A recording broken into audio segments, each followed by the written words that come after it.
Artificial Intelligence, yani AI kwa lugha ya Kiswahili, akili mnemba, ni teknolojia ambayo imekuja na faida zake na hasara zake. Lakini hasara inakuja pale ambapo teknolojia hii inatumika kwa matendo hasi.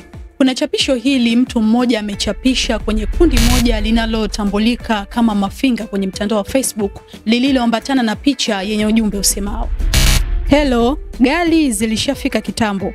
Hivyo wanatafutwa wafanyakazi wa kike, wawe makondakta. Kama unahisi unaweza kazi ya ukonda, ni cheki inbox ili nikupe mwongozo. Wanahitajika wadada wawe makondakta."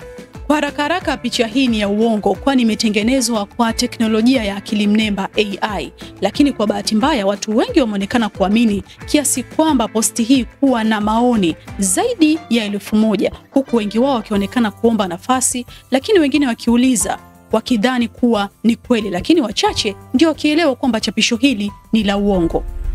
Nasi Msasa Fact Check tumeweza kuhakiki na kubaini kuwa chapisho hilo ni la uongo, kwani limetengenezwa kwa teknolojia ya akili mnemba kwa sababu zifuatazo. Ukitazama kwa makini kwenye picha hii utagundua kuwa baadhi ya watu hawana baadhi ya viungo kama mikono, lakini pia magari hayana side mirrors.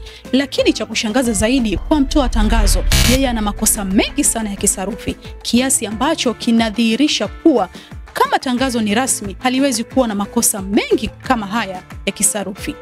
Kuwa makini unapotumia mitandao ya kijamii, lakini ukiwa na wasiwasi juu ya taarifa yoyote ambayo unakutana nayo kwenye mitandao ya kijamii na ungependa tuihakiki, wasiliana nasi kupitia namba ambayo ipo juu ya skrini yako hapo. Kataa na usisambaze habari potofu. Mimi ni Esther Madege na hii ni Msasa Online.